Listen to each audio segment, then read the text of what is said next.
Welcome back to Steel City Sports. So today we're starting a new series here on the channel where we're going to go team for team in the NFL and just review their season as a whole. We're going to talk about my expectations for them going into the year, how that compared to reality, the top storylines, if they made playoffs. We'll talk about all that. So I thought the best team to start off with would be my team. I watched every game this year, so I have the most to say about the Steelers. I will say my prediction was kind of accurate for what the Steelers ended up doing. Now, they took a very different route than I thought they would. I'll put a link in the description, my preseason prediction video for the Steelers, if you guys want to listen and see how wrong or right I was about what was going to play out. But I believe I did pick them to win 11 games and make the playoffs, and that was simply just due to the level of high-end talent. I also thought we were going to see a massive step forward for Kenny Pickett. Obviously, that did not materialize this season for a couple different reasons. So, Kenny Pickett, I think, is the most interesting part of the Steelers' equation going forward because this next season kind of feels like an all-in year. Either he's going to show that he has something and he's going to stay, or he's just not going to live up to it. And this year was a crazy year for Kenny Pickett because you look at the expectations, especially here in Pittsburgh. I heard a lot of different takes about Kenny Pickett, and I remember listening to a couple different local stations. If you're from Pittsburgh, you're familiar with 93.7 The Fan, and they were saying Kenny Pickett was going to have a Justin Herbert level season this year. And even at the time, I thought Kenny was going to do good, but I thought that was just flat out laughable. Justin Herbert has been a top 5 quarterback in the NFL for years now, and saying Kenny was going to take that big of a jump, I thought was kind of disgraceful. But I did think he was going to be good. I mean, we saw some signs. The later part of the past season, he looked really good, especially in the clutch in the preseason, which I don't want to put too much stock into the preseason. And I was saying that the whole time before the season started. But they did go 3-0 in the preseason. Kenny Pickett only played against team starters, especially the Bills, which this was before the Bills kind of fell apart due to injury. They were loaded with Pro Bowl level players all over that defense, and Kenny Pickett picked them apart on 2 separate drives. So that stuff really led me to think, well, yeah, this could be different for Kenny. Maybe the Matt Canada system really is coming around. It looked a lot better the second half of last year. They looked really good in the preseason. Looked like they were pushing the ball a lot. I loved our draft. I was like, there's a lot to be excited about as a Steelers fan. And I actually predicted them to win week 1 against the 49ers. Now, why did I do that? Well, I was like, the 49ers, they're still a really good team, but they have some uncertainties. You know, this was after the Bosa holdout, so we were kind of questioning, was he going to be rusty? We were also thinking maybe Purdy might get off to a slow start, given that he's coming off a pretty gruesome injury. George Kittle, I don't think, was supposed to play in that game. All that led me to say, well, the Steelers, they're having a really momentous preseason. There's a lot of ups. And what happened? Right off the bat, they got just completely bludgeoned and scorched by the 49ers. It was depressing to watch. I'm pretty sure it was 30-7 was the final. It was just a really, really hard game to watch. And you're gonna hear me say that a lot throughout this year because there were some very ugly performances from the Steelers. But week 1 kind of... Wow, I mean, you go from the day before that game, before the Steelers had their first game of the season, how optimistic I was about the Steelers, and then that one game just changed my entire outlook on the year.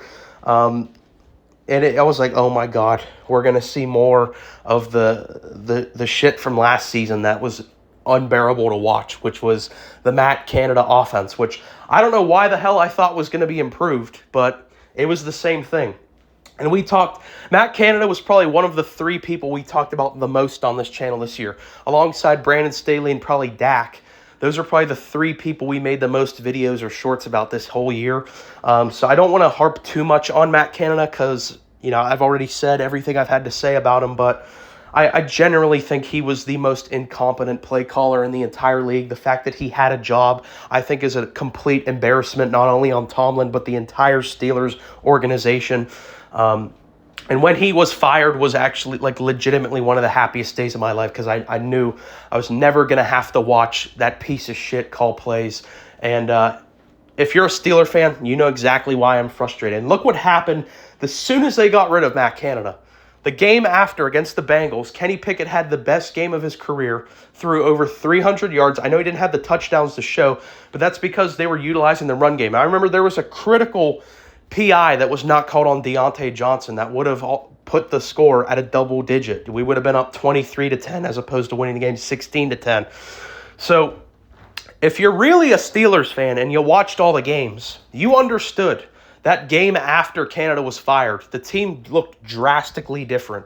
And that's why I was so pissed off when people who don't watch the Steelers were saying, oh, well, they only scored 16 points, big deal. Well, stylistically, the team was completely different. They were throwing in the middle of the field. I didn't see these bullshit bubble screens or these negative 2-yard throws to the running back or, these runs literally just straight up the middle. No creativity. Nothing. There was no creativity to Matt Canada's offense. That's really the best way to sum it up. It was the most predictable offense in the NFL, and that's why it was so dreadful to watch the Steelers the first half of the year. Even though they pulled some impressive wins out of their ass, like beating Baltimore earlier in the year was really impressive. We always play the Ravens really well. But you had performances like that one against the Niners I mentioned, like that one against Jacksonville in the monsoon. That was that was a rough one to watch. We got our asses kicked that game.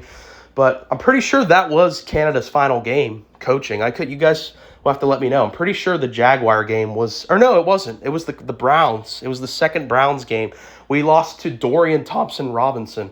That's whenever Matt Canada was fired.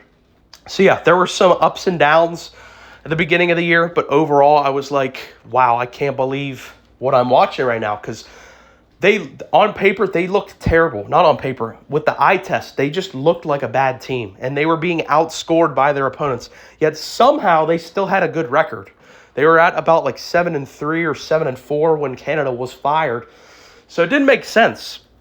Then we get into probably the darkest part of the season. And if you're a Steelers fan, you know exactly what I'm talking about. It was the Cardinals, the Patriots, and the Colts. Those three games. Before those three games, we were 7-4. You're just looking at the schedule. You're like, oh, we should probably win 2 of those 3 games, at least. We probably should have won all of them, but just given the fact that it's the NFL, anything can happen. We probably should have won 2 of those 3 games. We lost all of them. And the first 2 are the most embarrassing parts of that. To lose to the New England Patriots, who are legitimately one of the worst offenses I've ever seen. And I, as a Steelers fan, I have a lot of experience watching bad offenses, but the New England Patriots legitimately made me want to cry for how bad they were. And Bailey Zappi looked like Tom Brady against our defense. Our quote-unquote great defense, he ate it up. I legitimately wanted to cry watching that game. But even before that Cardinals game, the Cardinals one wasn't as bad because Kenny did get hurt. Kyler was back. I think the Cardinals were definitely better than what their record said, just for the fact that Kyler Murray missed a large chunk of the beginning of the year. So I kind of got that, and with Kenny getting hurt. But the Patriots game was the ultimate indictment on the Steelers organization. And the fact that Mike Tomlin, this is what probably my biggest gripe with Tomlin this year was, the fact that Mike Tomlin was on the sideline for that Patriot game and watched what Mitch Trubisky did and said the very next week, yeah, we're comfortable with playing him again. We're comfortable starting him again against the Colts.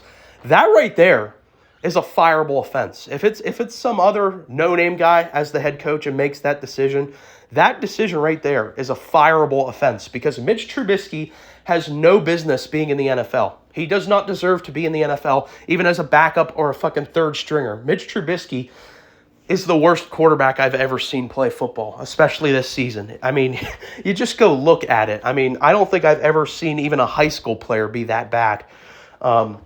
So for Tomlin to double down on Trubisky, for me, I was fuming. And you can even go back. I might, if I remember, I'll put a link in the description. The rant I did after that game. I was just done with the Steelers after they lost that Patriots game. And then the Colts game was even worse because early on it actually looked good. I think we were up 14-0 against the Colts, and then they didn't score again for the rest of the game. The Colts kicked our teeth in with Gardner Minshew. So it looked really bad. And whenever they brought in Mason for those final 3 games, I basically had no hope left for the team. I was like, we were 7-4. We were playing 2 teams that had 4 wins combined in the Patriots and the Cardinals. Both games at home. We lost to both those teams, and then the Colts with Gardner Minshew kicked our teeth in. I was like, I have very little hope for this team. There's like no momentum. We're dealing with some injuries.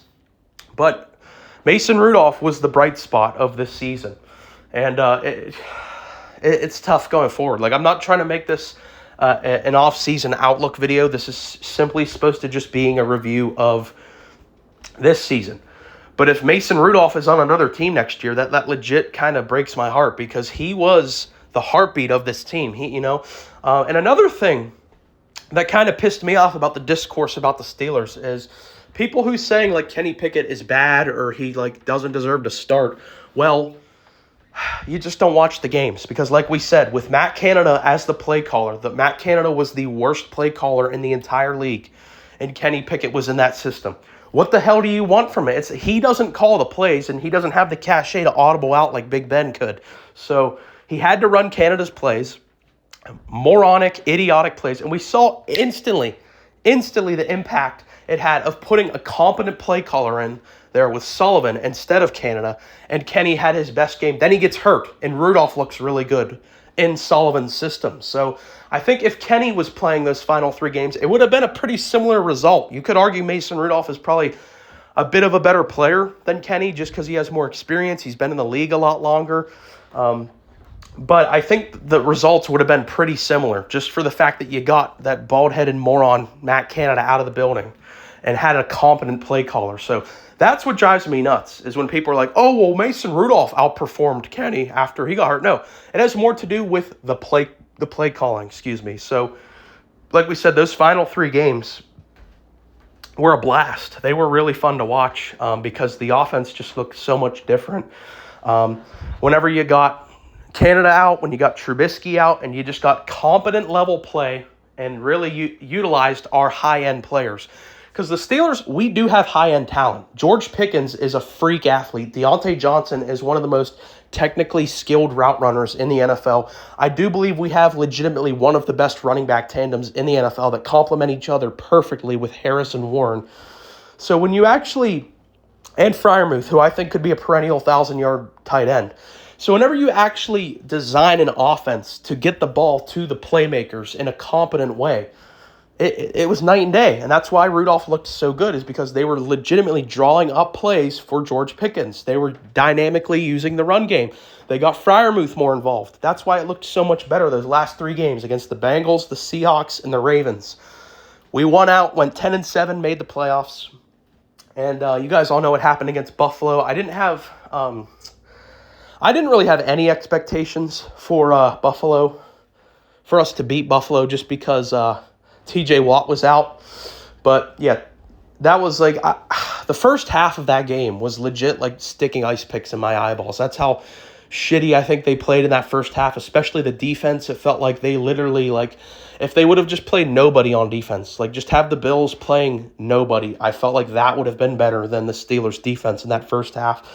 They kind of made a little...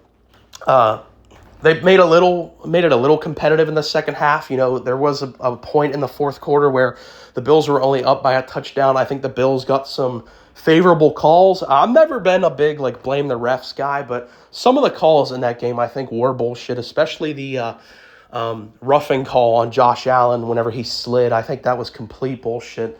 But overall, wasn't too upset with the fact they lost to the Buffalo Bills, because I didn't think they really had a legit shot in that game.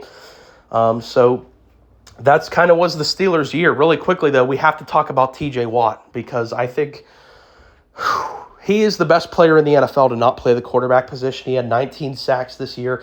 I think he has legitimately separated himself into the Lawrence Taylor conversation. I think the only player that you can mention in the same breath as TJ Watt is Lawrence Taylor, because I don't think anybody in the NFL has the defensive impact of TJ Watt to be able to just completely change games from, a wrecking ball standpoint.